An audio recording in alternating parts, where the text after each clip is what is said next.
Olá, telespectadores do canal 19, TV Vila Imperial, a emissora da diversidade cultural, política e social de Petrópolis. Hoje estamos fazendo um programa Dossiê História especial. Vamos contar a história da liturgia da nossa Catedral São Pedro de Alcântara, em Petrópolis, a nossa matriz da Igreja Católica. E para esse evento, que é um documentário histórico, talvez o primeiro que esteja sendo feito em Petrópolis sobre a matriz, nós convidamos a historiadora Elizabeth Mahler. Bom dia, Mahler. Bom dia. Tudo bem? Satisfação grande, da mesma forma. Espero que esse tour que nós vamos fazer, um tour histórico pela Catedral, seja realmente um marco na historiografia da nossa igreja e, ao mesmo tempo, um marco também para a imprensa petropolitana, que acredito que pela primeira vez vai colocar essas cenas maravilhosas que nós vamos ver, contando um pouco da história dessa magnífica catedral. Malé, eu faço uma primeira pergunta para você em relação a essa porta maravilhosa da igreja. Gostaria que você fizesse umas considerações iniciais para nós, porque ela tem uma história, né? Sim. Essa porta pesa 4.800 quilos, madeira de navio, e essas almofadas são de zinco, madeira de navio. Quer dizer que cada porta dessa pesa quanto? 4.800 quilos. Que maravilha, né? Bom, então vamos adentrar a igreja.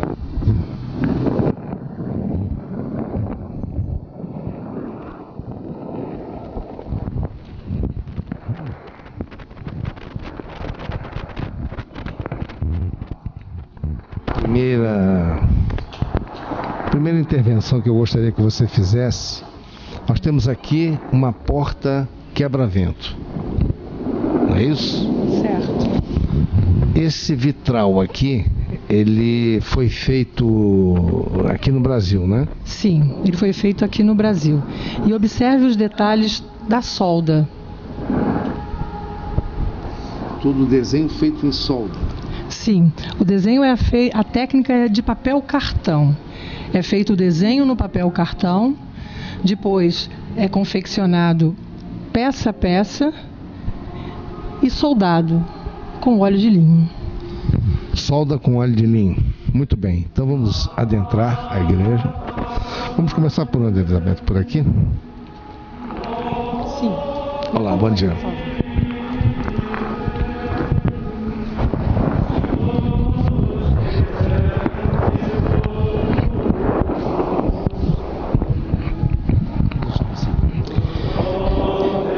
Ressaltar. O primeiro vitral que nós vamos ver está à direita da catedral, de quem entra, e Elizabeth vai nos descrever a liturgia, né? Da liturgia, o significado desse vitral. Esse vitral foi confeccionado na França e é São Francisco de Assis, protetor dos animais, de todas as coisas vivas. Na parte de cima, nós temos aquelas figuras em cima. Você poderia descrever para nós o significado? O PX é o símbolo de Jesus Cristo. O sino, o primeiro sino da primeira matriz de São Pedro de Alcântara, que era localizado onde hoje é o Oscar Wenschenck, demolida em 1925. Lá em cima é o rosto de Jesus Cristo. Logo abaixo, os três nós, que são o lema de São Francisco de Assis, da Ordem de São Francisco de Assis. E esse vitral foi doado por Maria Balbina da Fonseca Costa Calógeras. De um lado, Santa Clara, e de outro, Santo Antônio. Muito bem. Caminhando seguindo em frente, vamos ao segundo vitral. Começando por cima, nós temos aquela figura. São duas letras do alfabeto, o alfa e o ômega. Logo abaixo é uma passagem bíblica, Jesus na casa de Maria e Marta. Maria está aos pés de Jesus e Marta questiona o porquê Maria não a ajuda nos afazeres domésticos. E ela está ali para aprender e escutar as palavras de Jesus. Embaixo, aqui, nessas figuras aqui, ao pé do vitral. Ali são adornos que o próprio autor utilizou. Nós temos ali o nome de quem doou esse vitral. Esse vitral já foi feito no Brasil. Ali está escrito em memória de Carlos Guilherme Reingans. Eu acredito que a grande maioria de Petrópolis, petropolitanos, conhece a família Reingans. E foram eles quem doaram esse vitral. Perfeito. Então vamos seguir em frente. Aqui temos uma outra porta quebra-vento também. Mais uma porta lateral. Na verdade, nós temos essa. São 4 portas laterais para facilitar o fluxo durante as celebrações. Vamos seguir em frente.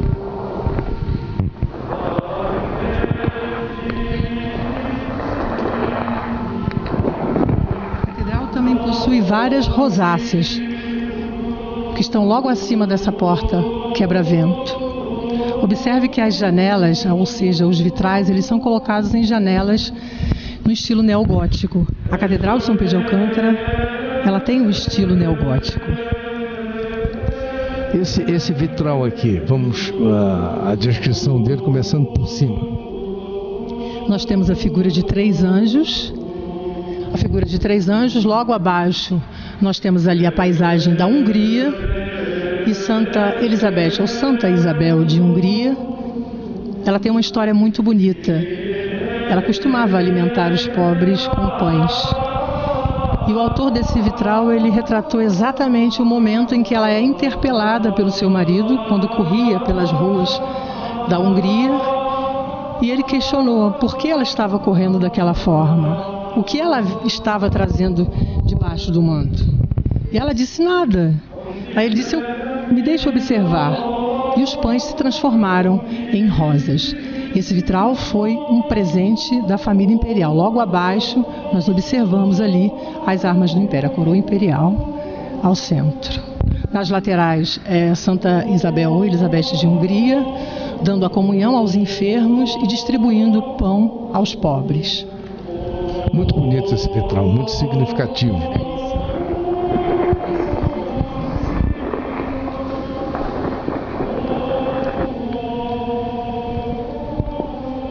Agora temos esse aqui, Elizabeth. Essa também é uma passagem da Bíblia. Na verdade, qual é a função do vitral?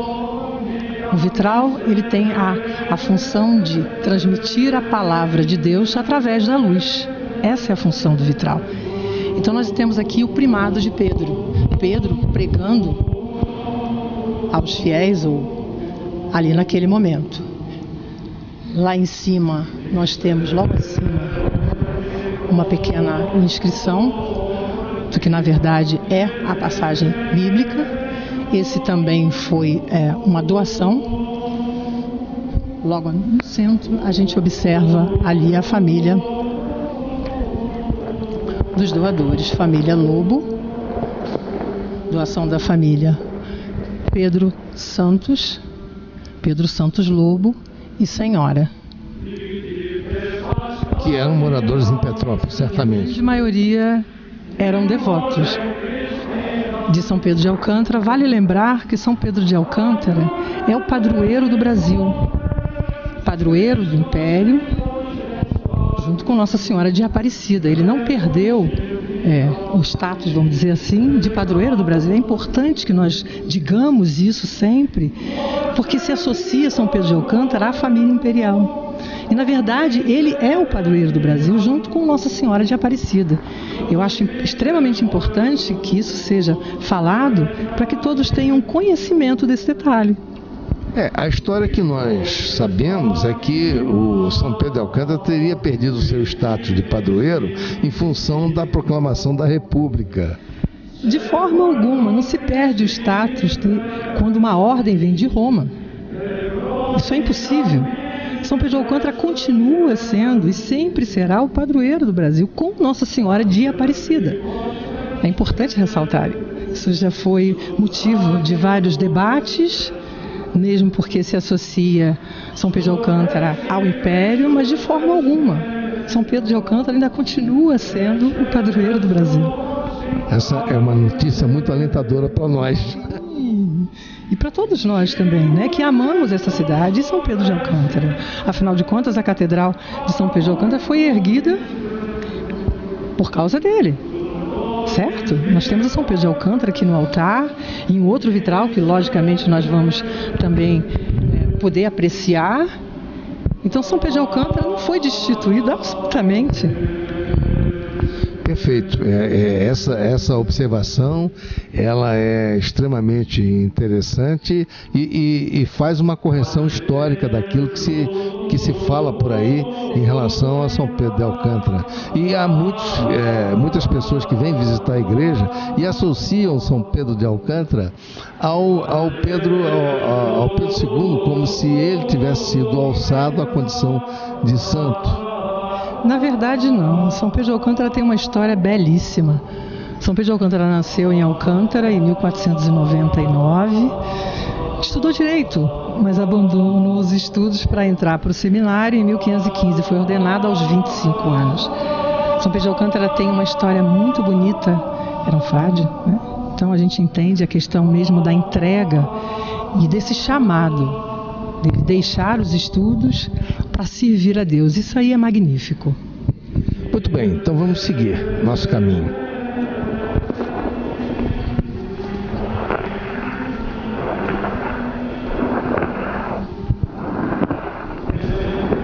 Agora, esse é um dos vitrais maiores da catedral, né? É esse e o outro que está em posição oposta, né? Vamos à narração desse vitral. Muito bonito. A Catedral de São Pedro de Alcântara, ela possui 3 naves. A nave central e 2 naves laterais. Nós estamos em uma delas. Na verdade, esse vitral está posicionado atrás do Calvário, onde está Jesus Cristo crucificado. E ele tem um significado muito bonito, porque se observarmos, nós estamos em um dos braços da cruz, porque é uma cruz latina. A catedral a formação dela é uma cruz latina. E a Ascensão de Maria. Ele é belíssimo. Esse vitral também foi feito no Brasil.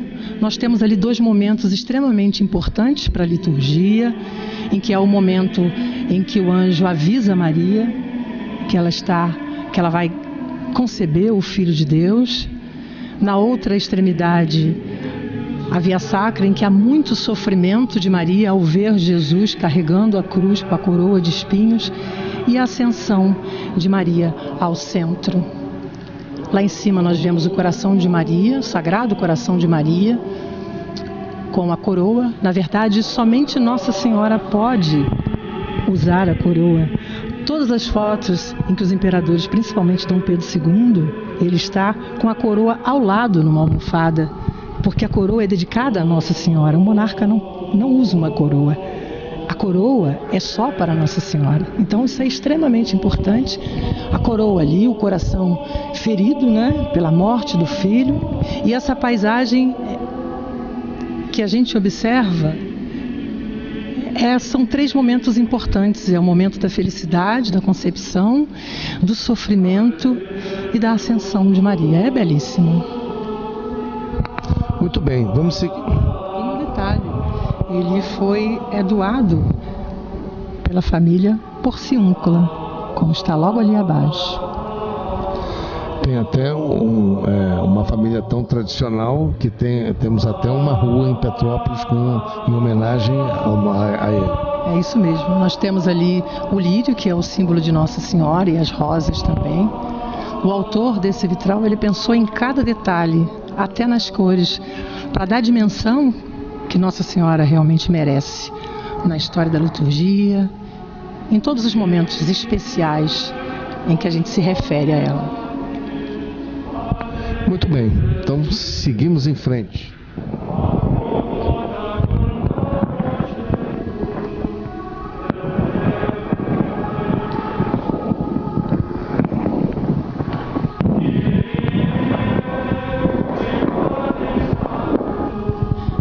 Aqui nós estamos no espaço chamado deambulatório.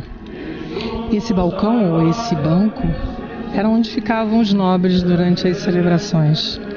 Aqui também são sepultados os bispos da diocese. A nossa diocese foi criada em 1946. O primeiro bispo foi Dom Manuel Pedro da Cunha Sintra, a quem eu tive o prazer de conhecer aos 12 anos. Um homem extremamente educado, com um carisma fabuloso, extremamente cordato. E eu me lembro que eu, menina, aos 12 anos, fui entrevistada ao Manuel Pedro da Cunha Sintra para um trabalho da escola. E ele me recebeu muito bem. O meu pai fazia parte da congregação mariana e ele me recebeu na casa dele. E foi assim uma visita muito agradável. E olha, que eu até ganhei um 10 por conta desse trabalho. Então é um momento que eu guardei da minha infância para toda a vida. São esses momentos em que a gente guarda e que a gente carrega para o resto da vida e acaba contando para os nossos filhos, e eu estou contando para você hoje. Eu tive o prazer e o privilégio também de conhecê-lo. Eu fui cursilista na década de 80 e tive muita atividade nessa época, que foi uma época em que ele e Dom Veloso participavam muito dos cursilhos, com palestras, rezavam a missa, enfim, toda aquela atividade que havia no cursilho. Foi um movimento muito bonito da década de 80, um movimento de, vamos assim, de resgate, né, de muitos católicos que haviam se distanciado um pouco da igreja, e foi um movimento fantástico. Nasceu inclusive na Espanha esse movimento do cursilho, né? E eu tive esse privilégio também de conhecê-lo. Sim. Então vamos aqui ao nosso... Esse vitral aqui, muita gente pergunta o porquê desse batismo, né? Lá atrás a gente percebe a Catedral de Saint-Rémy. Na verdade, é o rei Clovis sendo batizado. Ele foi batizado por intercessão de Clotilde, sua esposa, que está logo ali atrás. Observem que há uma pessoa segurando a coroa, e quem o batizou foi São Remídio, um papa chamado São Remídio. E por que ele foi batizado? Durante uma batalha, a Batalha de Tours, ele ergueu os olhos aos céus e disse: se eu ganhar essa batalha, eu me torno um cristão.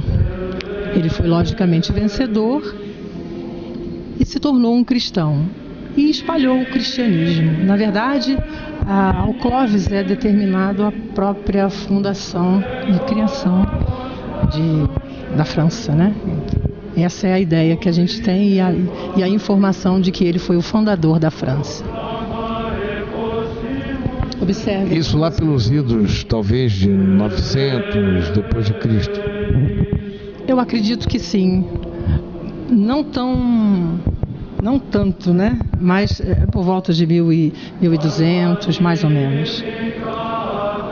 Ok, então vamos em frente.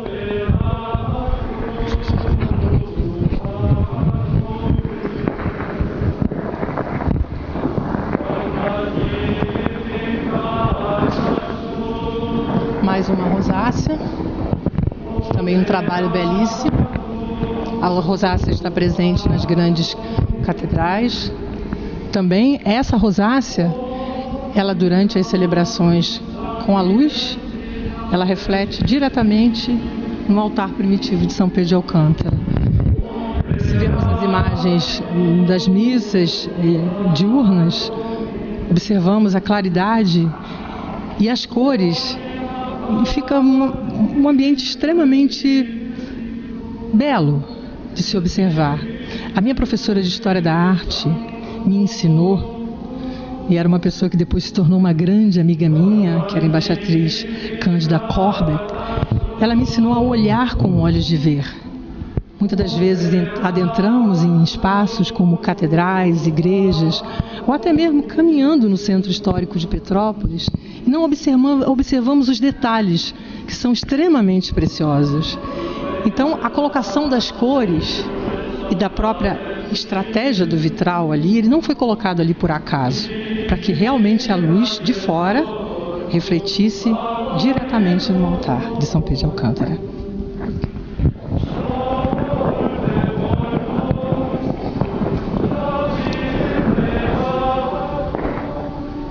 Esse vitral também é belíssimo. É São Pio X, o Papa da Eucaristia. Observamos ali ele dando a comunhão para alguns jovens e dizem que ele foi muito rígido. Ele foi bastante rígido. Por que Papa da Eucaristia? Porque ele, logicamente, você observa que ele está nas mãos um cálice e a hóstia. Então ele realmente, durante o tempo em que ele teve o seu papado, ele foi extremamente rígido com essa questão da missa e da Eucaristia e da comunhão, que é o corpo de Cristo. Por isso, o Papa da Eucaristia. Nós temos, bem ao centro desse vitral, um pechis e uma cesta com pães. Na verdade, é o corpo de Cristo.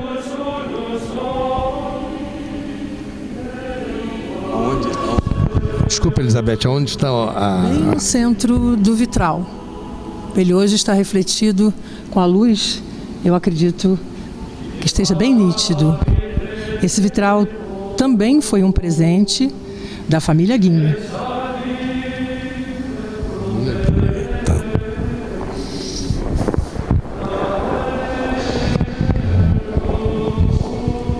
Você falou sobre Dom José Fernandes Veloso. Esse ano, Dom José foi homenageado pela Universidade Católica numa bela celebração, com uma missa e uma exposição também para comemorar seu centenário. E ele foi sepultado aqui na nossa catedral. Estamos diante do túmulo de Dom José Fernandes Veloso, uma pessoa extremamente culta. Muitas das vezes nós olhávamos Dom José pelos corredores da Universidade Católica e ele sempre nos cumprimentava, muito solene, e uma pessoa de um coração imenso e que fez grandes obras para a nossa universidade. Eu digo nossa universidade porque eu acredito que ela seja de todos nós, ex-alunos. O meu pai estudou lá, a minha irmã, eu, meu marido, os meus filhos. Então a Catedral São Pedro de Alcântara faz parte da nossa família, e da história da nossa família e da história da cidade. Então Dom Veloso realizou grandes obras. Então ele está aqui nesse momento, aqui estamos sobre o túmulo de Dom José Fernandes Veloso, pessoa que todos nós guardamos belas lembranças. Mesmo como um bispo diocesano, ele nunca perdeu a ligação direta com a Universidade Católica. Sim, sim. Ele tinha um carinho muito grande pela Universidade Católica. Um homem de letras, né? Lia muito e muita gente achava que ele tinha um jeito meio sisudo, mas ele tinha um coração assim belíssimo. E todo mundo que chegava perto dele para pedir alguma coisa, para solicitar, ou até mesmo para interpelá-lo, e houve um grupo de alunos que foi visitá-lo na casa dele, né? E eles, ao chegarem lá, disseram: Dom José, nós viemos vê-lo. Ele disse: já viu. Ele tinha esse tipo de maneira de tratar as pessoas. Não que ele fosse uma pessoa extremamente fechada, mas era o jeito dele. E ele tinha realmente um carinho muito grande com a universidade, com a própria diocese, né? Uma entrega. Eu digo que Dom Veloso tinha uma entrega, um comprometimento muito grande com a universidade e com a própria diocese. Foi o segundo bispo, né, da nossa cidade. Muito bem, nós estamos aqui acima da sepultura de Dom Veloso. Há também um outro vitral que nós vamos conhecer a descrição dele agora. Esse vitral também foi confeccionado no Brasil. Nós temos ali o Milagre dos Pães. Vale lembrar que o primeiro milagre de Jesus foi num casamento, doutor. Foi nas bodas de Caná, por intercessão de Maria. Em dado momento, o vinho acabou e o pão também. E Maria chega a Jesus e diz: nós precisamos resolver o problema. Então há a multiplicação dos pães. Você observa ali Jesus dando o pão àqueles que estavam nessa festa, os mais necessitados e convidados, enfim, esse pão repartido. Essa questão mesmo em que a gente observa de Jesus com esse comprometimento de matar até a fome daqueles que estavam ali ao seu redor. Nós temos no centro, bem acima, um peixe, que também é um símbolo da Eucaristia, um P e um X, que é o símbolo de Jesus Cristo, e ali há uma coroa de espinhos. Ele também foi uma doação de Isaura Godoy da Rocha. Muito bem. Podemos seguir em frente.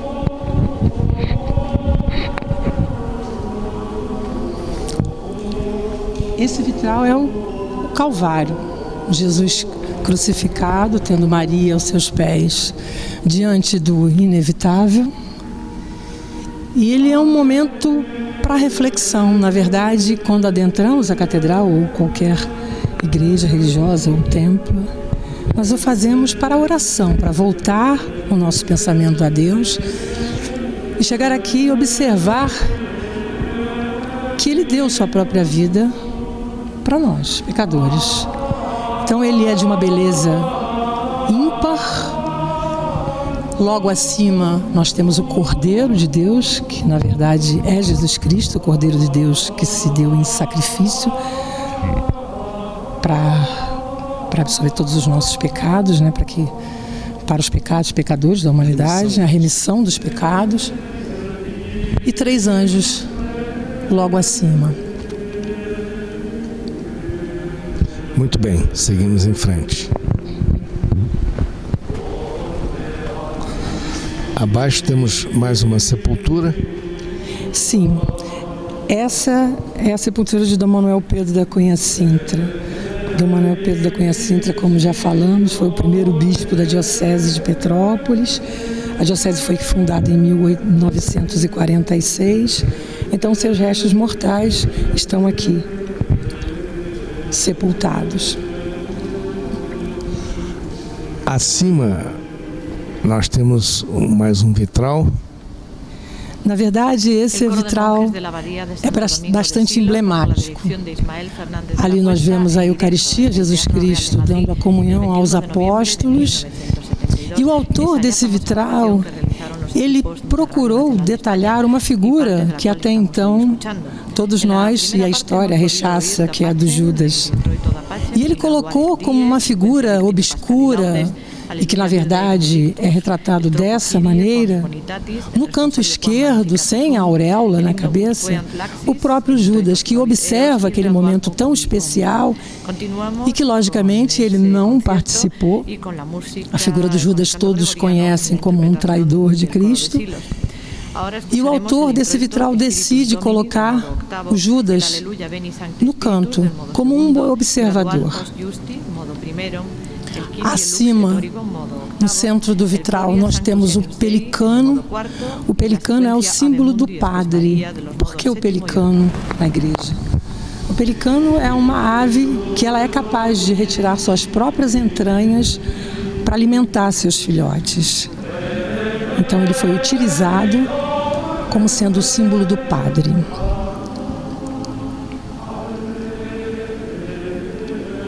Logo abaixo nós temos aquele cordeiro que também é o símbolo do Vaticano, com a bandeira logo abaixo.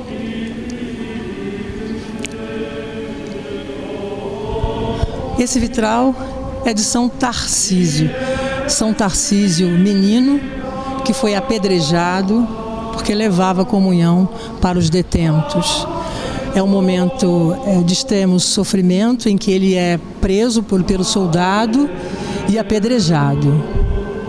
Lá em cima, nós observamos o que seria uma âncora, que na verdade também é uma cruz.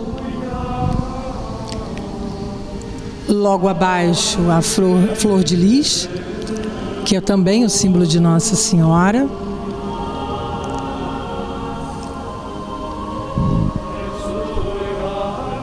Esse também é uma doação do embaixador Luiz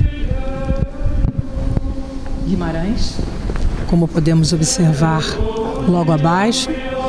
O embaixador Luiz Guimarães. Ok, vamos em frente.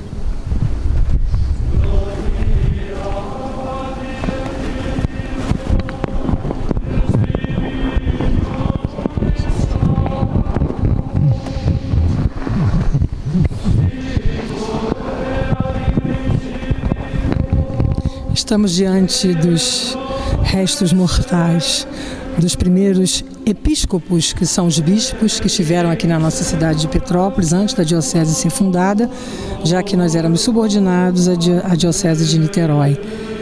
Então ali está sepultado Dom Francisco do Rego Maia, que esteve em Petrópolis de 1897 a 1901, e Dom Johannes, ou João Francisco Braga, que esteve de 1902 a 1908. Eles faleceram fora da cidade de Petrópolis, mas em reconhecimento ao trabalho realizado em nossa diocese, seus restos mortais foram trazidos para ser sepultados aqui na nossa catedral. É um reconhecimento pelo trabalho dessas duas figuras extremamente importantes para a cidade de Petrópolis. Eles eram bispos de Niterói? Sim, a diocese só foi criada em 46. No caso, nós éramos subordinados, eu digo nós, enquanto diocese, à diocese de Niterói, que determinava e que realmente cuidava da diocese daqui de Petrópolis. Não existia diocese única aqui, ela foi realmente só fundada em 46. Então nós éramos subordinados a Niterói. Ok, vamos em frente. Agora, acima nós temos mais um vitral.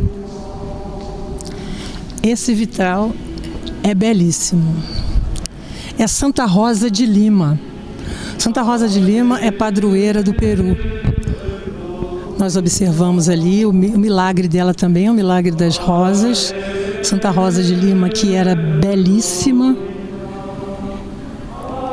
Esse momento é um momento em que ela entrega as rosas para Jesus. Esse vitral também foi confeccionado no Brasil e ele é uma doação de Rosa Lengruber. Observamos as rosas, que é o símbolo de Nossa Senhora, as rosas brancas. Bem acima, um coração e uma coroa. Todo adornado com flores, né? Ai, esquece. Realmente muito bonito e é um colorido espetacular na contraluz, né? Sim. Observamos que quando a luz bate, reflete nesse vitral, podemos observar a riqueza em que está entalhado o manto e cada detalhe precioso. É aquilo que eu falei, olhar com olhos de ver. Vamos em frente.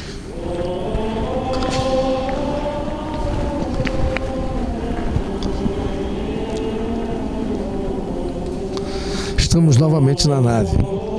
Em mais um braço da cruz. E aqui nós temos a ascensão de Jesus Cristo.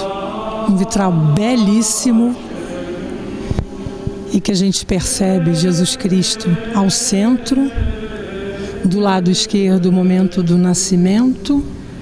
José e Maria a contemplar Jesus. Na outra extremidade é o sofrimento de Jesus, em que ele pede: Pai, afasta de mim esse cálice, ou seja, afasta de mim esse meu destino. Ali representado pelo anjo que carrega em suas mãos o cálice, ao centro de Jesus. É a ascensão de Jesus, um momento único depois da crucificação. Cristo que nos recebe de braços abertos, nesse ambiente extremamente calmo, que é o da Catedral de São Pedro de Alcântara, já que é um local onde nos dirigimos para rezar e observar a beleza e o contraste das cores nesse vitral, que é de rara beleza. A doação desse vitral também foi da família Porciúncula. Você vê que muitos petropolitanos comprometidos com essa catedral, doando um vitral belíssimo como esse aqui para compor todos os outros. Contemplar esses vitrais é extremamente importante porque é a liturgia. Muitos não conhecem a liturgia. Então, ao observar um vitral desse, nós temos conhecimento da palavra de Deus. Alia-se a liturgia à arte sacra. Sim, a arte sacra ela é bem antiga. Já na antiguidade, romanos e egípcios já utilizavam a técnica do próprio vitral. E ela teve a sua plenitude na Idade Média. Muita gente acha que a Idade Média é a Idade das Trevas. Eu sou absolutamente avessa a esse tipo de colocação. Eu também. A Idade Média ela foi extremamente importante. Então, rica. Sim, extremamente rica. Então os vitrais surgiram ali, logicamente depois, com outras técnicas, foram aprimoradas, mas ele realmente teve o auge na Idade Média. Na realidade, vamos dizer, um período bárbaro da Idade Média foi a Idade Média alta. Já na Idade Média baixa, a partir do ano 1000 para frente, a Europa ela se recupera em termos de cultura, de sapiência, e tudo estava guardado nos mosteiros, né? A Igreja Católica ela foi fundamental para que se passasse, foi o veículo através do qual se passou às gerações futuras toda a história da civilização e fazendo elo das civilizações antigas para as civilizações modernas. Na verdade, a Igreja tem um papel extremamente importante na história, através do registro de seus arquivos. O arquivo da Catedral de São Pedro de Alcântara, que eu tive o prazer de poder com carinho cuidar durante 4 anos, registra desde 1847 a história da nossa cidade. São relatos belíssimos em que só a Igreja tem. Então, há momentos na história em que eles foram apagados, como, por exemplo, a queima dos arquivos depois da abolição da escravatura, em que só a Igreja possui o registro desses escravos, em seus batismos, casamentos e óbitos. Então, a Igreja eu posso considerar como um cartório, já que, na verdade, eles eram os letrados e só eles poderiam fazer o registro.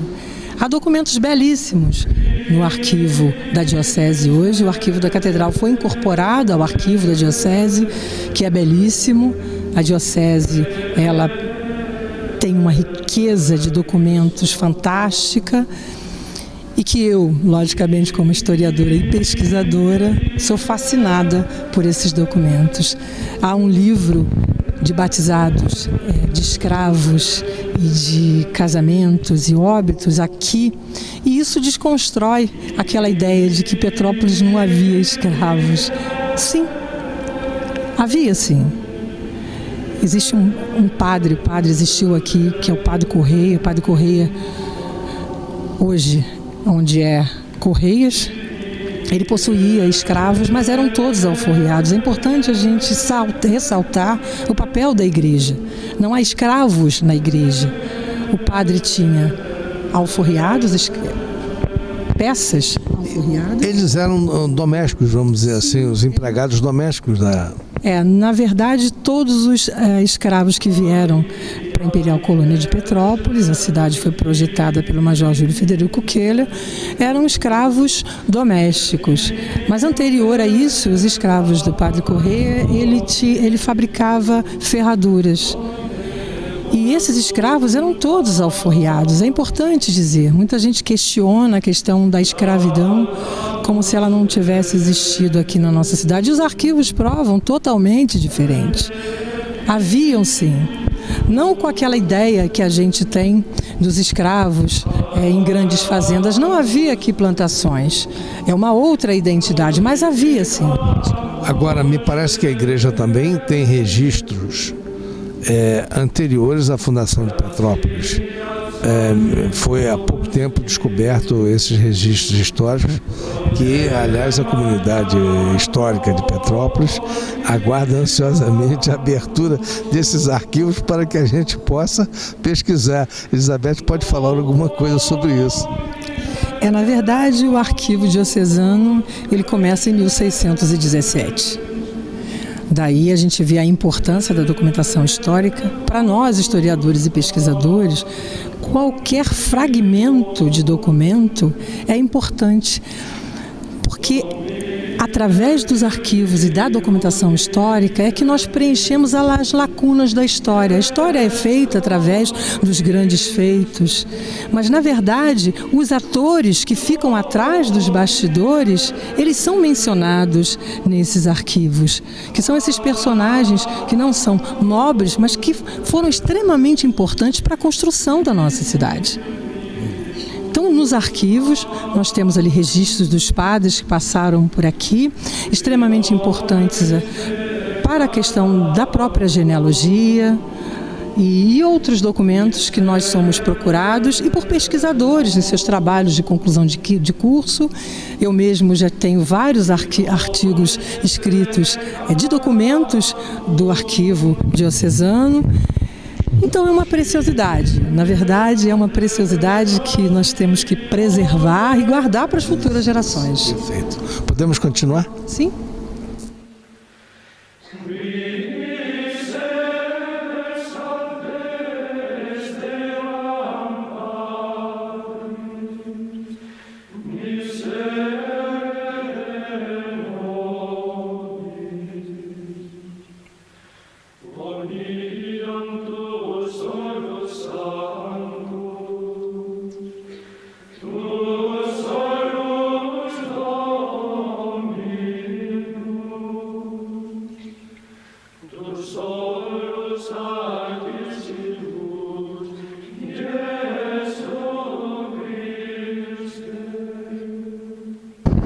Esse é o altar primitivo de São Pedro de Alcântara.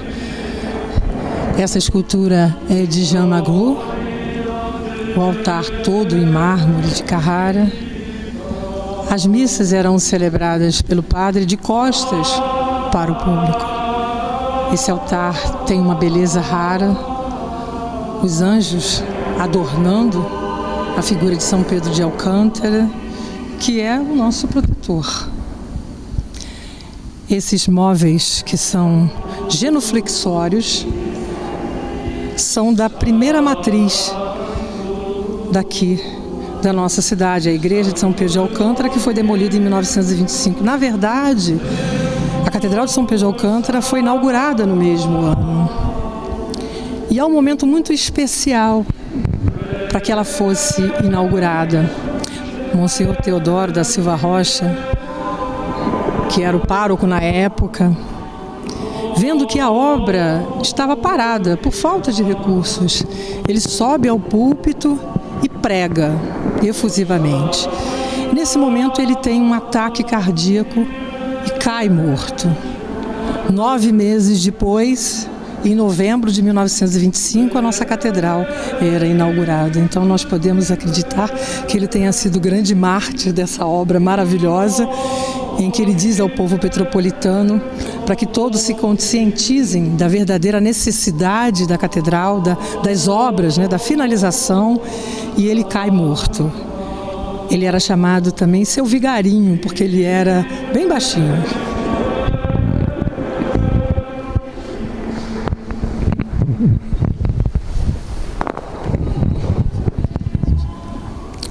Elizabeth, as colunas da igreja parece que tem uma particularidade também a descrever, né? Sim, as colunas são de mármore, revestidas com pedra. É impossível que elas fossem sustentadas somente por esses blocos. Aqui dentro, há mármore. Você pode observar que são várias colunas e para sustentar o peso, não poderia ter sido feito de outra forma. Aqui, quando a catedral foi determinado que esse prazo de terra fosse construído, isso é uma particularidade muito importante. Aqui era um banhado, né? Na verdade, quando Dom Pedro II funda a Imperial Colônia de Petrópolis e dá ao Major Júlio Frederico Keller para que ele faça o plano urbanístico, ele também determina que ele separasse 3 prazos de terra. Um para a construção do Palácio Imperial, outro de um cemitério e o terceiro a construção de uma igreja, que é a Catedral de São Pedro de Alcântara, que está localizada no Morro do Belvedere, como comumente chamado Morro da Igreja. E há uma particularidade sobre essa construção, doutor. Esse projeto, no primeiro momento, era um projeto, até de certa forma, que oneraria muito, o custo dele era muito alto, que era o neoclássico, e aí optou-se pelo neogótico, que é o que nós estamos vendo aqui com esses arcos. Mas a fachada da igreja, no primeiro momento, a fachada da catedral, ela foi projetada para que ela fosse construída com a frente para a Casa Imperial. E a princesa Isabel disse: não, eu quero que a fachada da igreja, da nossa catedral, seja voltada para a Avenida Keller. E ela hoje é um dos mais belos cartões postais. Nós visualizamos a catedral na manhã, à noite, com essa manhã cinzenta que temos hoje, ou durante a noite, o luar, ela é belíssima. E eu acho que realmente foi uma ideia maravilhosa colocá-la dessa maneira. Houve, logicamente, uma intervenção no terreno para que ela fosse construída. A obra começou em 1876. A primeira pedra fundamental foi colocada abaixo do altar de São Pedro de Alcântara. Vale ressaltar, uma caixa continha jornais de Portugal e do Brasil e uma coleção de moedas do imperador Dom Pedro II, de ouro, de prata e de bronze. A segunda pedra fundamental foi colocada em 1884. Também sobre essa, ela continha um documento extremamente importante, que era uma cópia da Lei do Ventre Livre. Então a gente percebe o quão importante é a catedral, não só e principalmente pela parte litúrgica, mas também para a história do Brasil. Há um comprometimento muito grande nesses eventos em pontuar o papel da princesa Isabel como a maior colaboradora. Mesmo no exílio, ela mandava recursos para que a catedral fosse finalizada, as obras. Essa obra parou várias vezes, até que o último escritório vamos dizer assim, de construção foi de Guilherme Pedro Eppinghaus, foi o que finalizou as obras. Toda a Via Sacra, a moldura é de Guilherme Berner.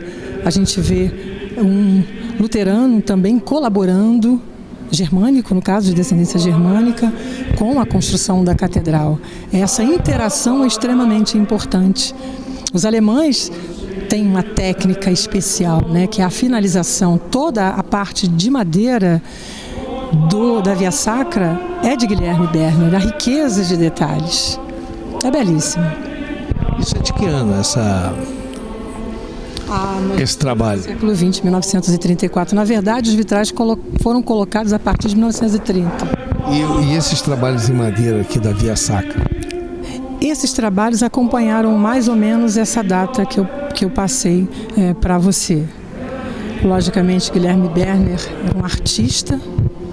Guilherme Berner, como eu já disse, responsável também pelo órgão. Além dos vitrais, também esse trabalho aqui da Via Sacra foi dele também? Só a moldura. Isso é gesso, né? Bom, então vamos ver esse vitral. Continuando aqui a nossa descrição. Esse vitral também é bastante importante. Jesus dá a Pedro as chaves da igreja. Observe ali o detalhe das chaves e de Jesus entregando as chaves da igreja para Pedro, a chave da igreja para Pedro, né? Ele está ali, logicamente, sendo contemplado por outros apóstolos. Lá em cima, há uma coroa, o que a gente chama de mitra, né? Não vou usar a palavra coroa, mas hoje os bispos usam a mitra. Elizabeth, eu gostaria que você desse a explicação para nós, o significado do que é a mitra, né? Fala-se mitra diocesana, fala-se mitra como talvez um paramento dos padres, né? Então explique para nós em detalhes o que seria a mitra. A mitra é um paramento de cabeça utilizado pelo prelado da igreja.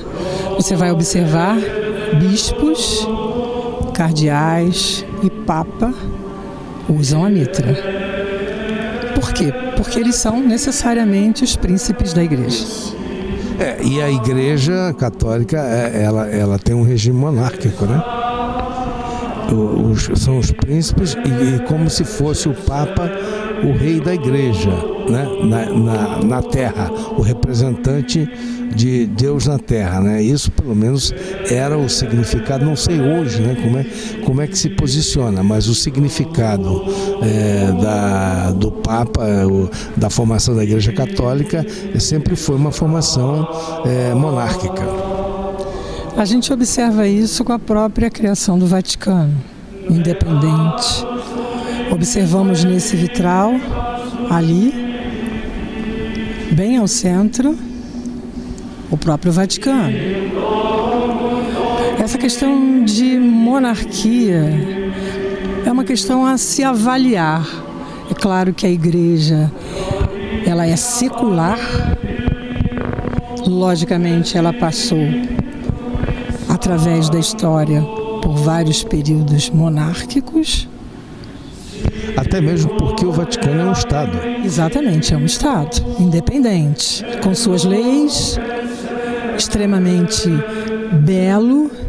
Hoje nós temos um Papa totalmente diferente dos outros que nós conhecemos ao longo da história. O Papa Francisco se aproximou muito do povo, com questões cristãs de aproximação com as outras religiões, como os protestantes, por exemplo.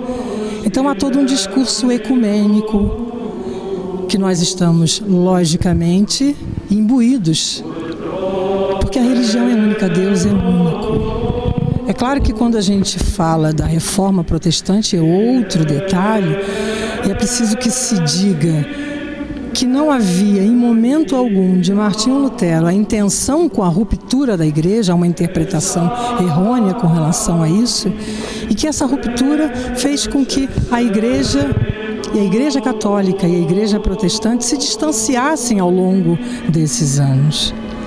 Isso logicamente está tendo um novo foco, uma nova leitura. Nós todos, a pedido, e entendemos que a questão ecumênica é extremamente necessária no mundo que estamos vivendo, em que a religião é colocada de lado, com vários conflitos. Então esse momento é um momento de oração, em que o povo de Deus, católicos, protestantes, se unam para rezar. Esse é um momento de oração.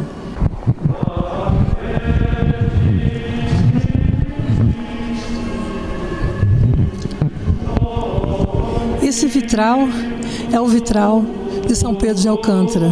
Foi um presente da família imperial e ele é belíssimo. Foi feito na França, veio para o Brasil de navio. Observe, São Pedro de Alcântara sendo elevado até o Cristo crucificado nos braços de um anjo. Isso é um detalhe muito importante, já que São Pedro de Alcântara levitava. O autor decidiu colocá-lo nos braços de um anjo. Ele é extremamente rico de detalhes, em que os outros padres da ordem o observam. Do lado esquerdo ali, São Pedro de Alcântara pregando, ao centro o símbolo do Império. Me conta essa história de São Pedro de Alcântara levitar. Esse é um detalhe da igreja, né? São Pedro de Alcântara, para a época, levitar era um grande problema.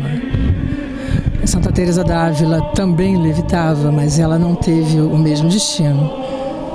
Essa é uma outra questão que para a época deveria causar um grande alvoroço, mas ele tinha essa, não vamos dizer assim, não é uma falha, talvez fosse até uma dádiva, vamos dizer assim, né, de levitar.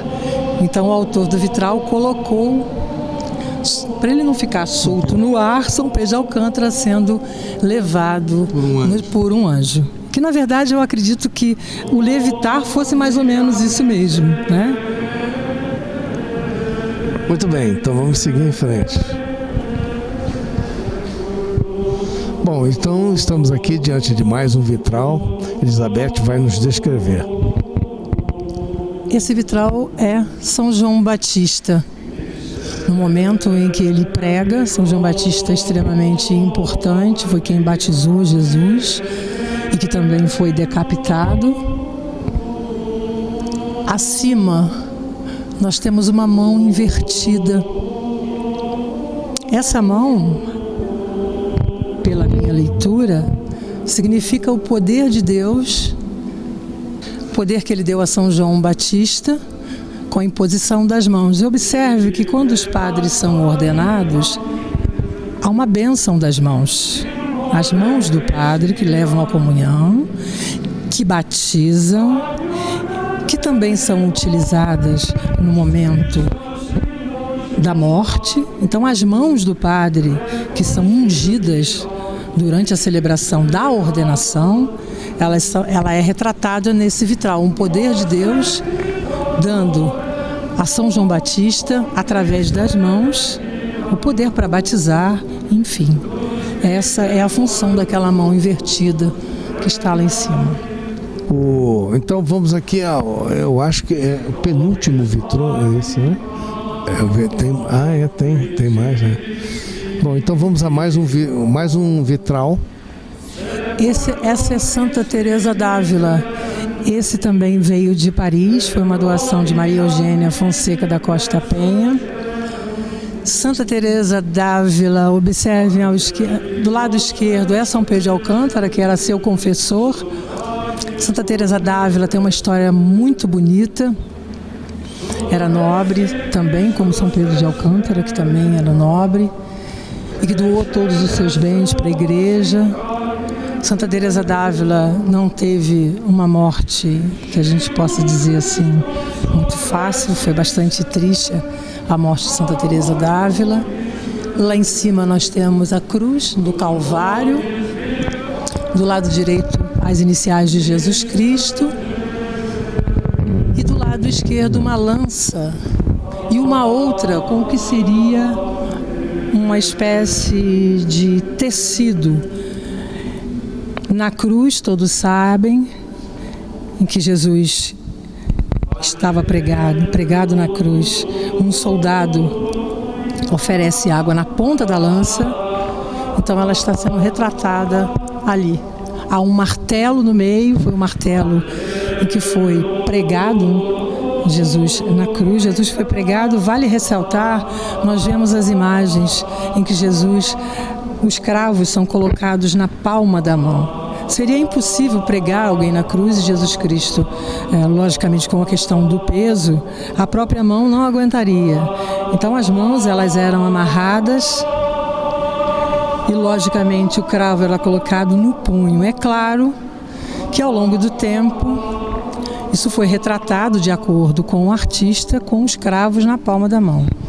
A gente vê o Cristo com aquela marca, mas na verdade ele foi preso primeiro pelos punhos para depois ser pregado. É impossível você ficar pregado na cruz somente pelas mãos.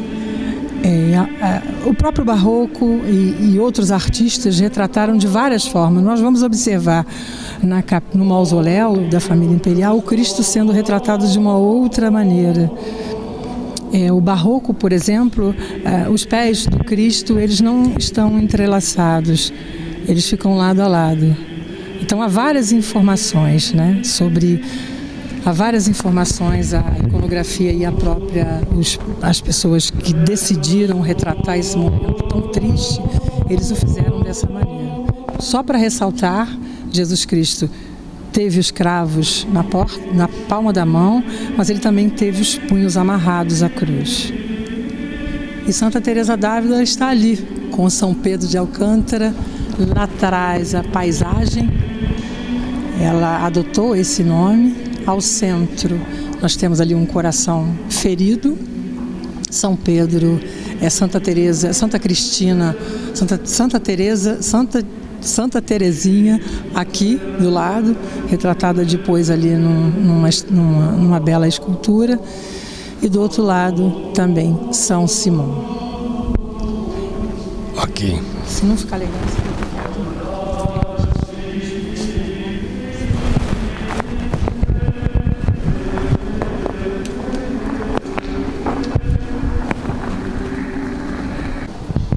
Elizabeth, agora nós vamos a um momento importante, né, desse nosso passeio aqui pela igreja. Nós estamos no batistério. A pia batismal, ela veio da Matriz Velha, como eu já disse, demolida em 1925. Esse tampo de bronze ele foi confeccionado já na década de 30, porque o que havia, ele acabou se partindo. Deixa eu só fazer uma intervenção aqui. Esse que se partiu, lamentavelmente, deve ter sido a pia em que a princesa Isabel foi batizada. Eu acredito que não, porque na verdade quando essa pia foi colocada, a Matriz Velha foi erguida de 1846 a 1847, a princesa Isabel já era um pouquinho crescida, vamos dizer assim. E era comum que os nobres fossem batizados na própria capela imperial. Então ela foi batizada no Rio de Janeiro, né? Porque ela nasceu lá. Sim, exatamente. Nós temos o Cristo, que também é de Jean Magloire, uma beleza, e 3 vitrais que nos remetem ao batismo. São 3 momentos muito especiais do batismo. Ao centro, o batismo de Jesus, no Rio Jordão. Vemos logo acima o Espírito Santo, que desce sobre a cabeça de Jesus. No centro, um coração e 2 cruzes. Na verdade, como eu já disse, a própria âncora também é uma cruz. Nós temos a réplica da primeira cruz que foi erguida aqui numa celebração.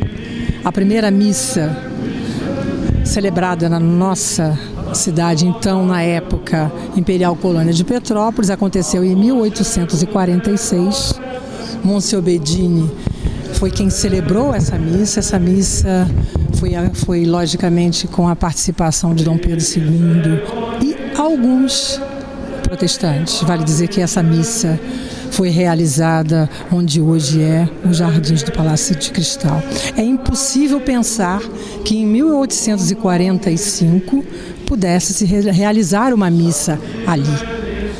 A cidade estava recebendo a primeira leva de colonos, 161 colonos, e naquele momento foi um momento em que eles foram recepcionados pelo imperador, e só no ano seguinte essa missa pôde ser realizada, onde hoje está erguida uma réplica dessa cruz nos Jardins do Palácio de Cristal. Do lado direito nós temos o batismo do índio Diogo, pelo padre José de Anchieta, doação da Irmandade do Santíssimo Sacramento. É importante falar sobre a Irmandade do Santíssimo Sacramento. Essa irmandade era uma irmandade secular. O próprio Dom Pedro, pai de Dom Francisco, pertencia a essa irmandade. A irmandade hoje não existe mais. Havia uma capela da Irmandade do Santíssimo atrás da Igreja Matriz de São Pedro de Alcântara. Com a demolição, ela também veio ao chão. E há um relato de João de Deus, que na verdade era o pseudônimo usado por Walter Bretz, que o dia da demolição foi um dia muito triste. As pessoas saíram de casa e ficaram olhando a igreja sendo demolida. Foi um momento muito triste, porque não se pode pensar que uma igreja belíssima como ela era estava sendo demolida. Mas havia a necessidade de um local maior, a população havia crescido e a capela era pequena. A princesa Isabel costumava levar as suas amigas para limpar a igreja. Olha que atitude belíssima. Ela, uma princesa, preocupada com as causas da igreja, levava as suas amigas para poder fazer a limpeza. O comprometimento dela com a construção da catedral é extremamente importante, de Dom Pedro II, enfim. É um momento em que eles pensaram, é claro que a história não permitiu que eles desfrutassem desse momento maravilhoso que nós estamos desfrutando hoje, e que só foi concedido depois da revogação do contrato, da declaração de banimento de 1921, mas isso já é uma outra história que nós vamos falar daqui a pouco.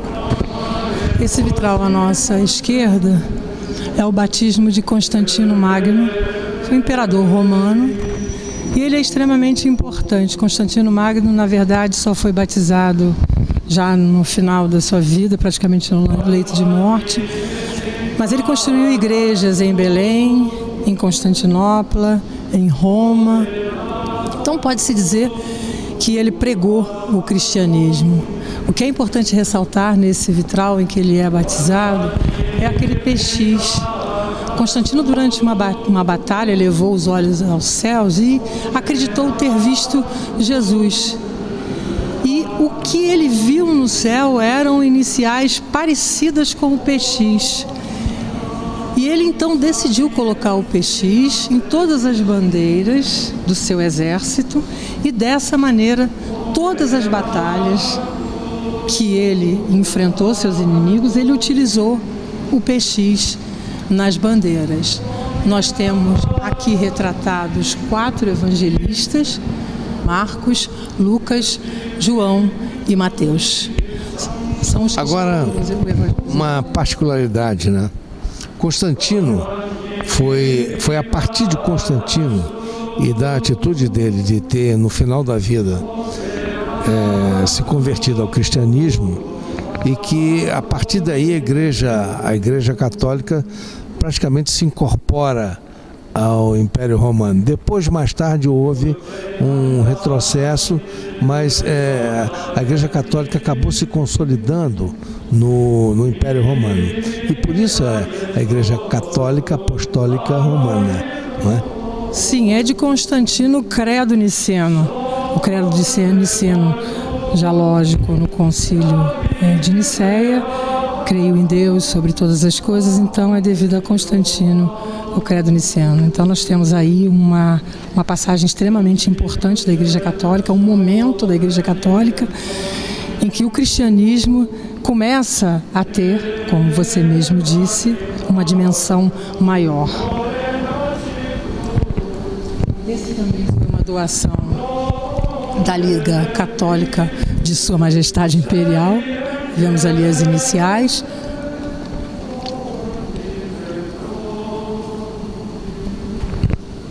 Bom, agora temos esse aqui, ao lado da pia batismal. Temos esse outro vitrô, ou vitral. Sim, esse é o último da parte litúrgica da nossa catedral. Ele aqui é uma passagem bíblica. Jesus diz aos apóstolos: ide e pregai a minha palavra. No centro do vitral nós temos uma pedra, que é a pedra fundamental, certo? A pedra que edifica a igreja. Abaixo, a estola do padre e os paramentos utilizados durante as celebrações litúrgicas. Do lado esquerdo, o Cordeiro de Deus, e aquele cervo ali significa o povo de Deus sedento da oração.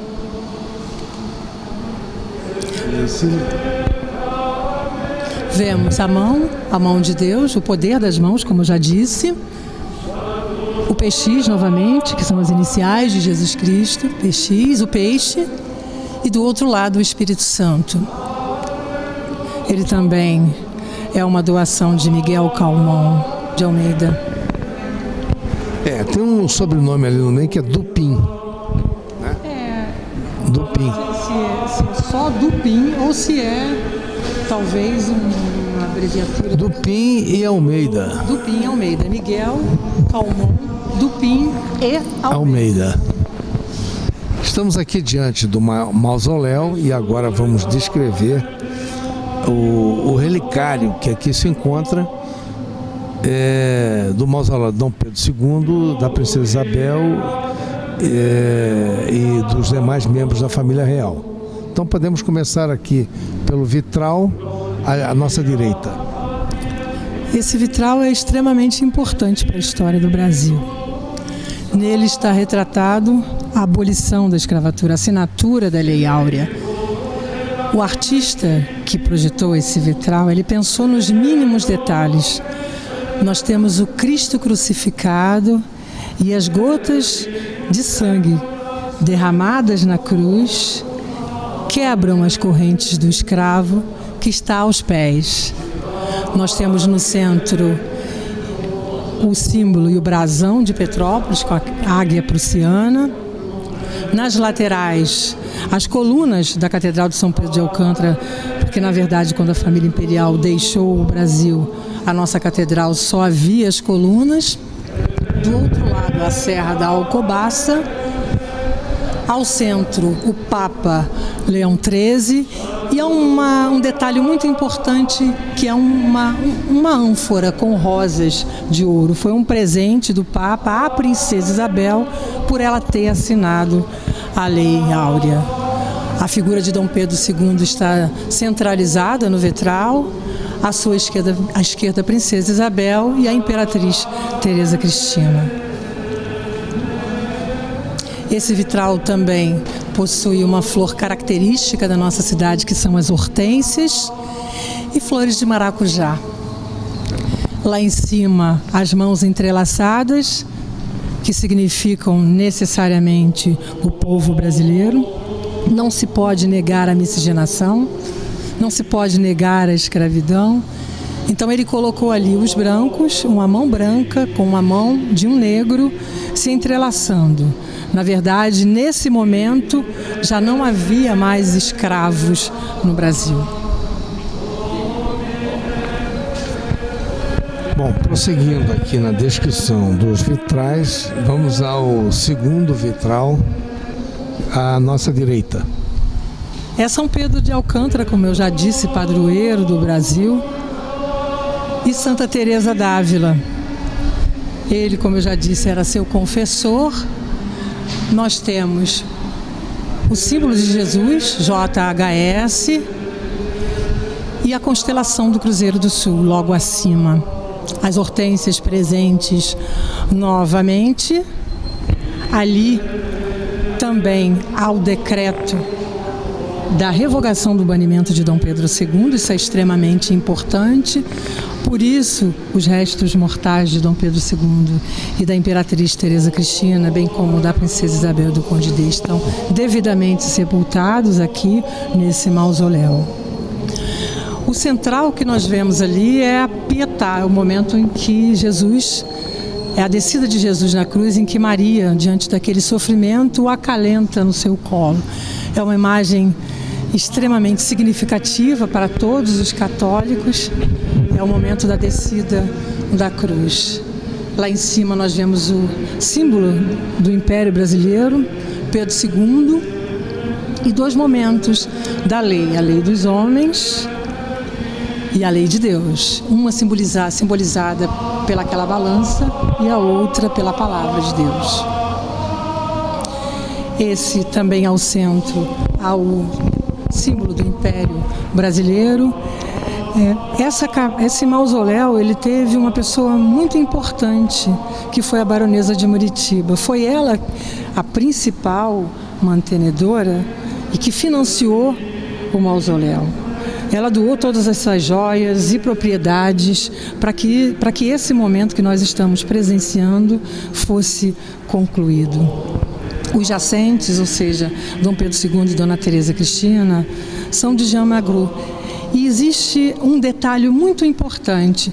É sabido de todos que a Imperatriz Teresa Cristina, ela não era tão alta quanto Dom Pedro II.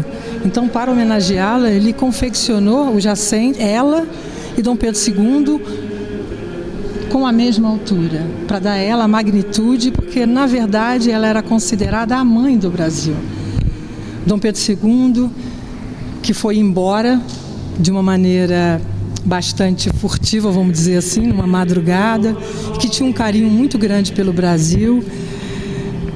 No caixão de Dom Pedro II, ele pediu que fosse colocado um pouco da terra que ele mais amou, que era o Brasil. Existe inclusive um poema sobre esse momento que Dom Pedro II escreve no exílio. É uma figura extremamente importante. As laterais dos jacentes desse túmulo, vamos dizer assim, é de Leão Veloso. Eles foram introduzidos aqui em 1939, durante o governo Vargas, e a Princesa Isabel e o Conde D só no ano de 1971. Aqui, esse altar, estão depositadas 3 relíquias de 3 santos: Santa Tecla, Santa Aurélia e São Magno. Ali você observa o Cristo, como eu disse lá atrás, ele não está com os pés entrelaçados. Observe o detalhe, já é uma outra forma de expressar o Calvário. Do outro lado, no outro vitral, nós temos Imaculada Conceição, que é a protetora do Império. Veja bem, há uma diferença entre ser protetora e ser padroeiro. É bom e importante ressaltar. Então, Nossa Senhora Imaculada Conceição, que é a protetora do Império, observem ao lado o anjo que está segurando a coroa imperial. Ele também é belíssimo. Lá em cima, a cruz da primeira missa de 1846, como eu já falei, e os 2 sinos da primeira igreja que nós tivemos aqui, que vieram depois da demolição para a nossa catedral, e que depois que os sinos foram colocados aqui na torre, eles foram transportados para a igreja de Nossa Senhora do Rosário, que fica hoje aqui também no centro histórico. Nas laterais nós temos 2 painéis de Carlos Oswald. É o lado histórico, né, que se incorporou aqui a arte sacra que nós temos na catedral, e um pouco da história do Brasil também se incorpora aqui nesse local. Sim, há 2 momentos muito importantes. O primeiro, que é a coroação de Dom Pedro II, com apenas 15 anos, e o outro, o da partida, quando ele está sendo conduzido ao exílio naquela madrugada triste, em que ele, descendo as escadarias do paço, ele saúda os oficiais que irão conduzi-lo ao navio que levariam para fora das terras brasileiras. É o momento em que Carlos Oswald, questionado sobre o porquê Dom Pedro II cumprimentaria um soldado, um simples soldado, mas eu acredito que Dom Pedro II não teria outra atitude, sendo magnânimo como era. Era um momento em que ele estava se despedindo, mas é um momento também de uma atitude magnânima, em que você cumprimenta, não como uma atitude talvez questionada por muitos, em que ele não deveria. Eu acho que não, muito pelo contrário, ele é altivo. Dom Pedro II, que foi uma pessoa que sempre se preocupou com o povo brasileiro, naquele momento ali, no momento da partida, do momento da despedida, ele saudou. Um gesto que ficou marcado nesse painel de Carlos Oswald, que realmente é belíssimo. Na verdade, no mausoléu nós temos vários momentos da história do Brasil retratados aqui. É uma grande preciosidade. Hoje, quando muitos visitam a nossa catedral, e muitos questionam por que um mausoléu dentro de uma igreja, sabe-se que os nobres eram enterrados nas igrejas, mas depois, por questões até de saneamento, isso foi proibido. Mas esse é um reconhecimento ao que Dom Pedro II fez pela nossa cidade, fundando Petrópolis, se preocupando com o plano urbanístico, se preocupando com as questões da igreja, com a construção da Catedral de São Pedro de Alcântara. Então eu acho que todos nós, petropolitanos, devemos muito a Dom Pedro II, à Princesa Isabel. Enfim, essa é uma justa homenagem do povo petropolitano ao monarca que tanto fez pela nossa cidade. Muito bem. Na verdade, aqui também estão sepultados os restos mortais do primogênito da princesa Isabel e da esposa dele. Isso aconteceu já no século XX, em 1940.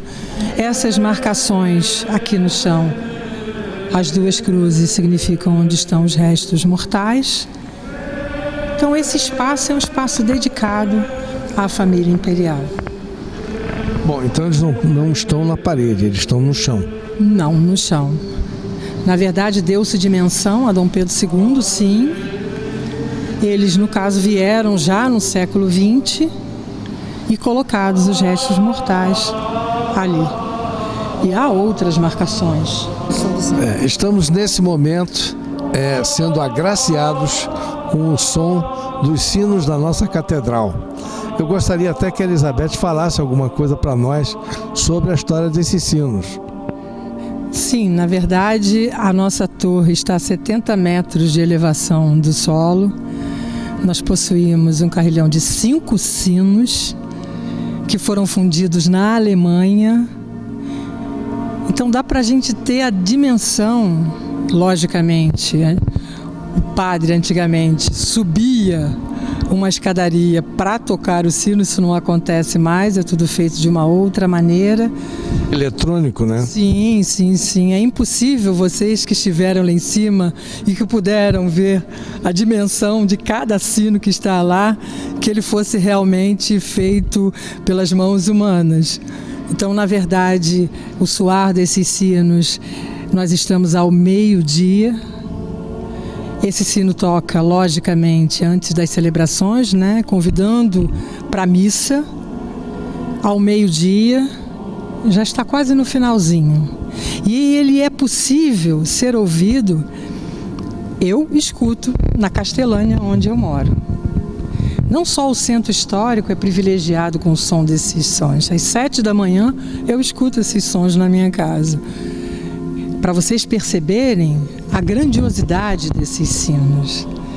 E eu acho que essa imponência toda, com o conjunto arquitetônico da catedral neogótica, com esses vitrais maravilhosos, é um complemento, é um chamamento, é um convite a vir até a nossa catedral, que é belíssima, um presente maravilhoso para todos nós aqui. E é isso que eu tenho que registrar acerca dos sinos. Agora já está quase no finalzinho.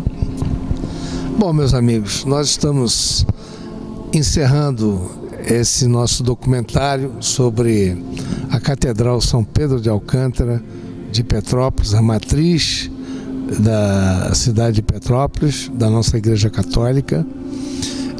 Quero agradecer a audiência, o interesse de todos os nossos telespectadores, agradecer especialmente a nossa amiga e historiadora Elizabeth Mahler, que se dedicou com muito prazer e com muita alegria a esse documentário cansativo, porque nós praticamente reviramos a igreja toda para conhecer, mas ela fez isso com alegria e com prazer, porque ela ama esse trabalho que ela faz. Quero agradecer também ao amigo Kaique Madruga, que ficou conosco aqui, fazendo essas filmagens. Muito obrigado, Kaique, pela sua participação. E encerrar deixando aqui uma mensagem para todos os nossos amigos petropolitanos que nos acompanham, espectadores cativos do nosso programa. Deixar aqui meu obrigado e meu agradecimento de coração, e até um próximo programa, quando mostraremos mais alguma coisa da nossa história.